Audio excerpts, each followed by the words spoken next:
El día de hoy Juan Ramón Quintana ha presentado su libro, se titula A Sangre y Fuego.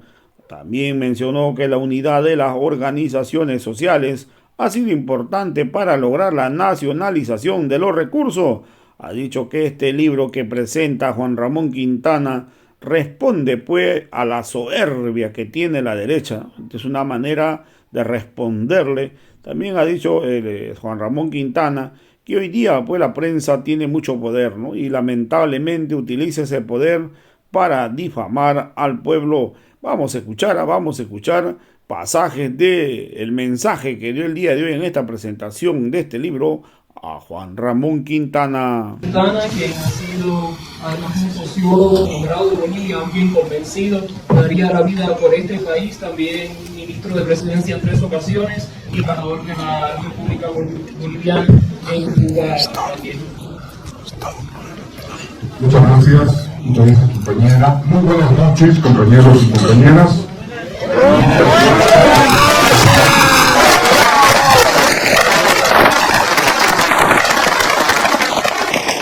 Siempre agradecidos por su tiempo, por su fidelidad, por su constancia y por su participación en este proceso.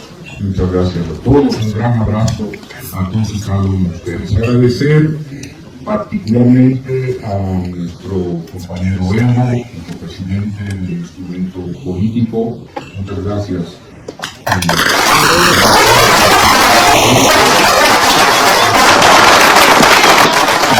Me honra muchísimo su presencia, no solamente como expresidente, como presidente del instrumento político, sino también como sujeto escarmentado, como víctima, como la mayoría de nuestros pueblos indígenas. Agradecer muchísimo la presencia del compañero Álvaro, nuestro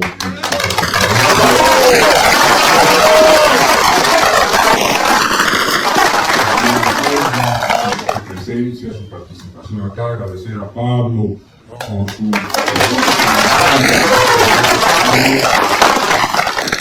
Loreta, mi compañera,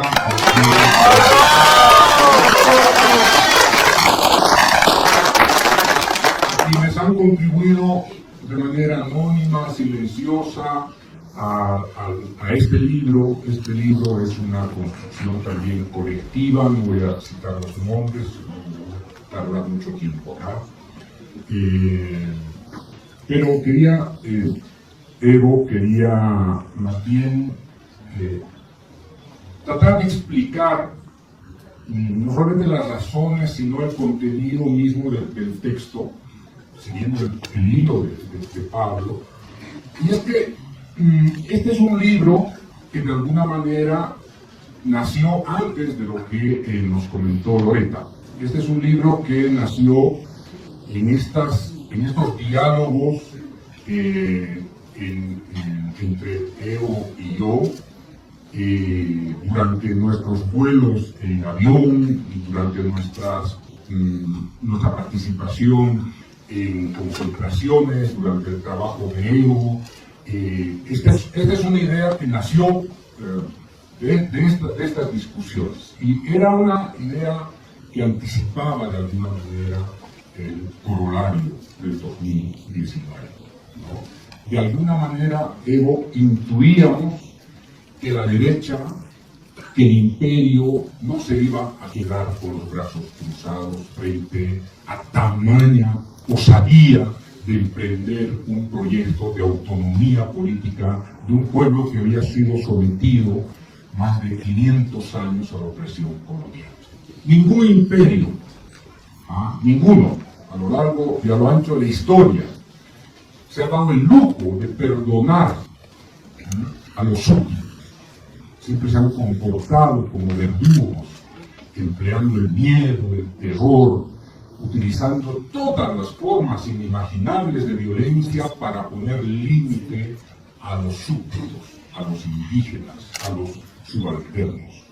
Y entonces éramos conscientes, Evo, Álvaro, yo, muchos compañeros, éramos conscientes que en el desarrollo del proceso político que este proyecto de transformación profunda del Estado colonial iba a tener una respuesta como la que tuvo con el golpe de Estado. Obviamente no sabíamos cuándo se iba a dar esa respuesta, pero intuíamos que se acumulaban iras, rencores, broncas, demonios, porque era demasiado que un indígena levantara las banderas de libertad, de igualdad, de emancipación de un país que había sido ofendido desde el mismo momento en que había nacido. Esto era demasiado. El hecho de que Evo, como un líder cocalero, indígena, dirigente sindical, haya levantado esas banderas, haya articulado un gran proyecto de transformación estatal, haya tejido la unidad de las organizaciones sociales, haya impulsado la tercera y más victoriosa, exitosa nacionalización, que se haya despojado del miedo a los gringos, a los yanquis, para llevar adelante la nacionalización, para romper ese circuito de dependencia al que nos habían acostumbrado tanto tiempo las élites en este país, a la que nos habían domesticado, nos habían enseñado prácticamente a arrodillarnos y a persinarnos frente al imperio, frente a la iglesia y frente a las armas. Alguien que finalmente dijo sobre su piel, sobre su sangre, sobre sus antepasados, dijo basta. Y entonces, el decir basta, que significó esta ruptura con las distintas formas de dependencia, por supuesto, mirando la historia, era predecible que produjera una reacción como la que se produjo no solamente en 2019, queridos compañeros y compañeras, sino desde el mismo momento en que Evo fue presidente, se hizo presidente de todo el país, de todos, de hombres y mujeres. Entonces, este texto, este libro, surge en ese contexto, ¿no? Y además quiere responder, este es un libro que quiere responder a esa idea petulante, oprobiosa, ¿no es cierto?, soberbia, de que no había un golpe de Estado, a esa idea peregrina de la teoría de los dos demonios, ¿no?, cómo enfrentamos la violencia masista frente a otro tipo de violencia. Este libro es una respuesta a eso, mirando lo que se llama la larga invasión, ¿no? Es decir, es una respuesta no solamente a estos, digamos, intelectuales, miopes, que suelen complacerse cada fin de semana escribiendo en los medios de comunicación, ¿no es cierto?, un conjunto de sandeces que ofenden de verdad la inteligencia del pueblo boliviano. Bueno, entonces, ¿cómo leer el 2019? ¿Cómo leer este proceso de desestabilización desde el 2006 al 2019? ¿Cómo entender esta contraofensiva brutal, oligárquica, imperial en Bolivia frente a todo este proceso de transformación? Y entonces había que encontrar algún eje que vincule la reacción, ¿no es cierto?, frente a las rebeliones.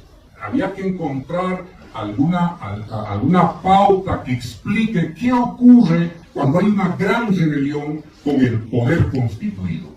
¿Qué pasa con ese poder constituido frente a una gran rebelión que amenaza su existencia, que amenaza su poder, que amenaza su ideología, que amenaza su razón de Estado. Entonces, una manera, obviamente, de tratar de explicar eso es volver a la historia. Pero la historia nos ofrece sobre el tema de las rebeliones como lecturas, como compartimentos estándicos. No hay una ley, no se ha producido un esfuerzo para tratar de entender, ¿no es cierto?, las rebeliones como una línea de continuidad, una línea continua. En realidad, desde la invasión hasta hoy, la constante es la rebelión. No hay mes, no hay año, no hay década que no haya rebeliones. Y frente a todas las formas de rebelión se ha producido siempre una respuesta que ha pasado por la violencia, por el castigo, ¿no es cierto? Y entonces dijimos, a mí, ¿cómo podemos reinterpretar la respuesta frente a las grandes rebeliones? Y entonces encontramos este camino, que fue el escarmiento. El escarmiento, por lo tanto, es un método de análisis para entender las rebeliones, las grandes rebeliones. Cómo entender esas grandes rebeliones y la respuesta y el instrumento de análisis, digamos, el prisma con el que se puede leer eso es el escarmiento. Escarmentar. De hecho, fíjense cómo incluso los historiadores no se han preocupado mucho de leer de manera comparativa las grandes rebeliones, las han leído más, insisto, de una manera más aislada, de una manera más focalizada. Entonces, dijimos, si vamos a utilizar el concepto de escarmiento, entonces imaginamos que hay muchos textos que han trabajado sobre el escarmiento, y resulta que no hemos encontrado, y Pablo, que es un gran historiador, me dará la razón, no hemos encontrado estudios, investigaciones históricas que traten sobre el escarmiento. ¿Qué es lo que ha pasado con los historiadores? ¿Qué es lo que ha ocurrido con los intelectuales del pasado? ¿Por qué no han tratado de entender las revoluciones en sus ciclos, en sus momentos, ¿no es cierto?, en sus continuidades? A nosotros nos llamó poderosamente la atención. Este es un tema fundamental, por lo tanto, hemos tenido que construir un concepto. Compañero Evo, hemos tenido que, en realidad, enriquecido, digamos, el concepto de escarmiento. Y esta es un poco la lección, queridos compañeros y compañeras. Tenemos que empezar a releer la historia a partir de este tipo de redescubrimiento, de relecturas, ¿cierto?, para enriquecer el pasado. La historia no es una momia, no es un monumento de bronce estático, no. La historia es un sujeto que se mueve, vivo, dinámico, intenso, que tiene que ser reinterpretado. Porque hay una buena parte de la historia, como esta del escarmiento, que no sale a la luz precisamente para evitar explicar, ¿no es cierto?, que la historia está preñada de rebelión, de sangre, de violencia, y que son no solamente los mismos sujetos a lo largo de los escarmientos, sino es la misma narrativa, los mismos sujetos victimarios. Iglesia Católica, ejércitos coloniales y racismo. Son los tres ejes sobre los que descansa el escarmiento. La Iglesia, desde que llegan los invasores, legitima la violencia para exterminar a los pueblos indígenas, sobre la base de una lógica racista. Álvaro sabe más que nadie el debate entre Bartolomé de las Casas y Ginés de Sepúlveda a la hora de discutir si los indios son seres humanos, si tienen alma o no. Y como deciden que no tienen alma, los indios no son seres humanos, es legítimo hacerles la guerra para desaparecerlos ante la mínima posibilidad de resistencia frente a la invasión. esta legitimidad de usar la guerra para destruir a los otros no ha cambiado, queridos compañeros, queridas compañeras. Esta legitimidad sigue intacta, como en las masacres de Sencata y Sacaba, con dos brazos coloniales, policías y militares, compitiendo para matar a nuestros compañeros, para masacrarlos, para hacerlos desaparecer, y además para inventar tenebrosamente historias como aquellas que acaba de comentar Loretta, de que se matan entre los indios. No es que nosotros los estamos matando, se matan entre estos indios porque son salvajes, neófitos, violentos.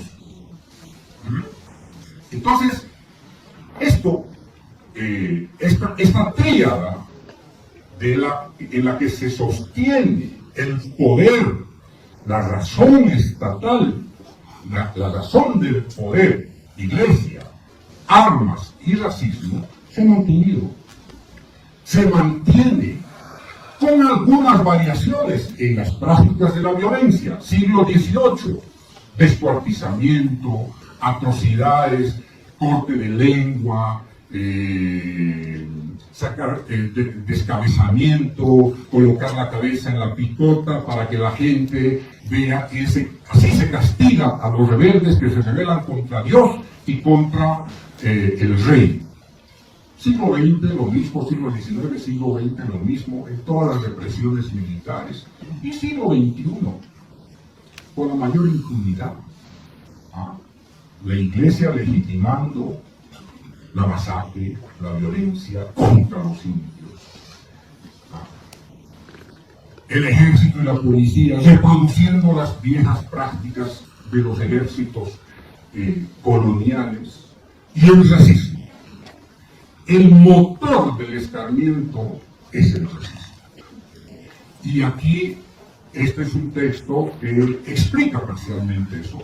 Creo que el texto es una invitación a que los jóvenes, los historiadores, los antropólogos, los sociólogos escarben en el racismo, ¿cierto? Todas las expresiones, todas las anomalías que enfrentamos como sociedad. El racismo es una maquinaria destructiva que se cultiva por el miedo para generar miedo. Hay una carga racista tan fuerte en nuestra sociedad, hay una carga racista tan potente en nuestra sociedad, ¿cierto?, que no cesa. Ha terminado el golpe del 2019, han destruido el país el 2020, pero ese racismo continúa latente, está todos los días desplegándose de una manera impresionante en nuestra sociedad, mediante nuevas formas de escarmiento. Se lo ha tratado de escarmentar, obviamente, a Catán, a Manu, a Vilca, a Evo. La gran,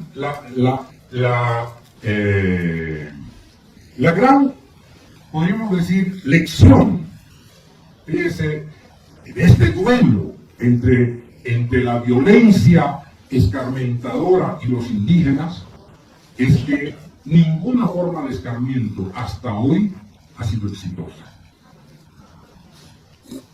Los pueblos indígenas han superado, se han sobrepuesto a todas las formas de escarmiento, a todas, a las simbólicas, a las culturales, a las físicas, a los despojos. Esta es la fuerza, compañeros. Esta es la raíz de nuestra victoria política hasta hoy y tiene que seguir siendo para el futuro. Esta raíz por eso lo tenemos acá, porque han sido capaces de doblegar, compañeros, a ese círculo aparentemente inexpugnable del miedo imperial, del miedo oligárquico. Katari rompió el círculo del miedo. Amaru rompió el círculo del miedo, a pesar de lo descomunal del terror. Vilca rompió el miedo y Evo rompió el miedo. Rompió el miedo. Una manera de enfrentar las variaciones del escarmiento es esta lección de quebrar el miedo. Evo no tuvo miedo a la hora de nacionalizar los recursos naturales. Y hoy día tenemos estabilidad económica. Construyó un proyecto político que se mantiene, como decía Pablo, invulnerable y se va a seguir manteniendo, compañeros.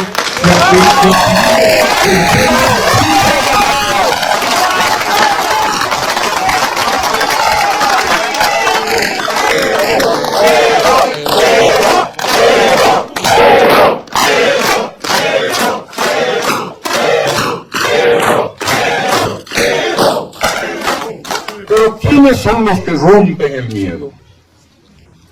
¿Cómo se rompe el miedo? ¿Para qué se rompe el miedo? La primera victoria de cualquier proyecto de descolonización es enfrentarse a ese demonio del miedo.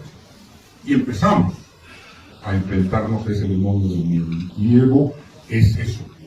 Evo es esa capacidad de generar grietas frente a ese poder constituido que ha utilizado el escarmiento como nación de Estado. Este es un libro que está orientado a ese tipo de lectura. Es un ensayo de análisis histórico respecto a las formas de escarmiento en los últimos 3 o 4 siglos. El escarmiento tiene sus características. Voy terminando. Las características del escarmiento, compañeros, que eso lo van a encontrar en el libro. Las características que acompañan al escarmiento fundamentalmente son una carga abrumadora, demencial de violencia. Es que tienen que leer la sentencia, tienen que leer las sentencias contra Tupac Amaru, contra Tupac Katari, contra Bartolina, contra Gregoria Pasa. Tienen que leer, compañeros, para entender la profundidad del racismo, de la violencia y de esta ira contenida para tratar de hacer desaparecer a los indígenas. Esa es una característica, la carga de violencia, de ira, casi demencial. Segundo, lo que caracteriza al escarmiento es la legitimidad de esa práctica de violencia. Es una legitimidad que está inscrita en Dios, en la Biblia, en los fundamentos de la religiosidad. Está vinculada a la guerra. No hay divorcio entre Dios y la guerra. No. Es una dualidad contra los indígenas. Tercero, el escarmiento, compañeros, no es solamente una guerra física para desaparecer a los indígenas, para exterminarlos. El escarmiento también, como decía Loretta, conlleva una guerra cultural. ¿Cómo hacemos desaparecer de la memoria de los indígenas la resistencia? ¿Cómo hacemos desaparecer los símbolos que les dan identidad, que cargan su capacidad de resistencia? Hay que hacer desaparecer eso. Es parte del escarmiento. El escarmiento es más que una respuesta proporcional a la capacidad de rebelión. Hay un excedente de violencia para tratar, ¿no es cierto?, no solamente de extirpar, de aniquilar, sino para acumular miedo y terror para que no se vuelvan a rebelar. Y como decía Pablo, el escarmiento es un sinónimo de pacificación y por lo tanto sinónimo de guerra. No hay escarmiento sin pacificación, como no hay golpe de Estado sin masacre. Al escarmiento le sucede la pacificación, pero la pacificación es un eufemismo, es una trampa que le sirve al poder constituido para darse una tregua y volver a la contraofensiva para tratar de terminar de destruir al otro. Pero además la pacificación se encubre criminalizando al otro, vamos a pacificar a estos salvajes, a estos violentos, a estos criminales que se matan entre ellos. Hoy día el escarmiento tiene un gran aliado, un aliado poderosísimo, que hoy día funciona. Antes funcionaban los pregoneros coloniales, hoy día funcionan los medios de comunicación. Y hoy día estamos enfrentando esta mutación en cuanto a la legitimidad para destruir al otro. ¿Cómo lo destruimos al ego? Ahora y en los próximos años. Lapidación mediática, compañeros. Se trata de eso, lapidación mediática. Todos los días caricaturas, artículos, mentiras, difamación, tergiversación, matar al indio. Matarlo a Evo es matarnos a nosotros, es asesinarnos a nosotros. Así es. Es asesinar la verdad todos los días. Hay una mutación de lo que se caracterizó en su tiempo del cártel de la mentira. Hoy día están mutando al gangsterismo mediático y se han convertido en los medios se han convertido en unas verdaderas cloacas políticas, compañeros y compañeras, que todos los días destilan mentiras, infaman, odio, nos quieren hacer enfrentar, usan no tienen nada que ver hoy día los medios de comunicación con la información. Nos quieren tomar el pelo todos los días. Se han convertido de verdad en armas potentes que todos los días disparan dosis de odio, de rencor, de ira, porque nos ven invencibles, nos ven fuertes y nos ven cada día con más conciencia y con más capacidad, no solamente de desafiar, sino de para terminar, esta tarea del escarmiento no es propia solamente de la conquista o de la invasión española. Fue inherente a la República y hoy es inherente al imperio. Sus súbditos, sus lacayos, sus peores políticos, hoy día hacen el trabajo del escarmiento. Medios de comunicación, iglesia, ejército, policía. Intelectuales, pseudointelectuales, analistas políticos, etcétera, etcétera.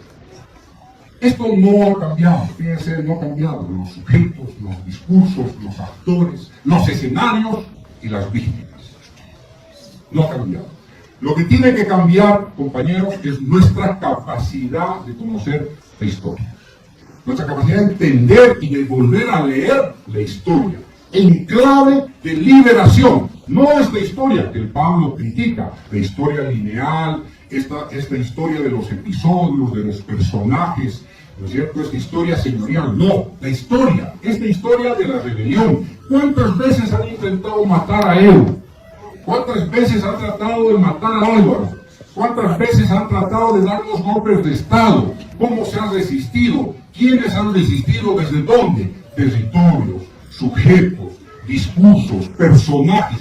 Tenemos que reconstruir esa historia, compañeros. Porque en esa historia está la potencia de nuestra identidad, está la fuerza de nuestra memoria, está ese gran salto hacia adelante. La historia no nos sirve si se queda para atrás y nos permite mirar el pasado. No, esa historia no sirve. Nos sirve la historia que nos permite saltar al futuro. Y nos sirve la historia de la descolonización, al progreso de la descolonización.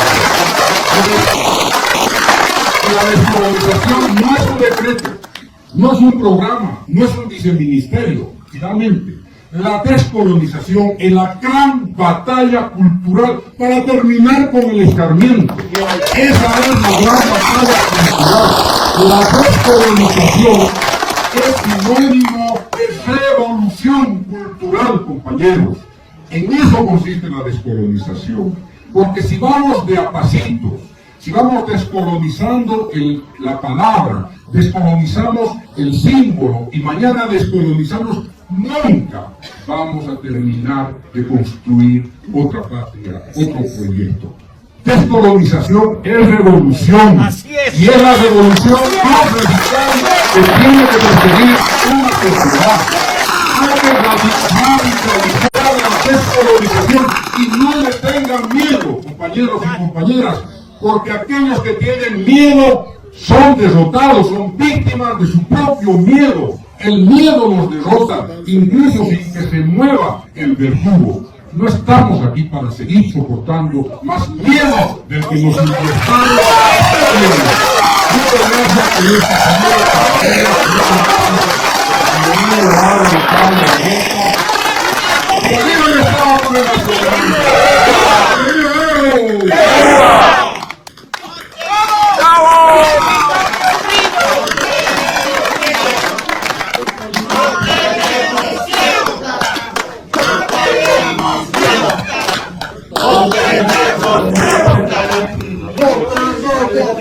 Ramón Quintana, también al historiador que nos ha acompañado, Pablo Kisper, y nos gustaría dar la palabra ahora a quien es el ex viceministro de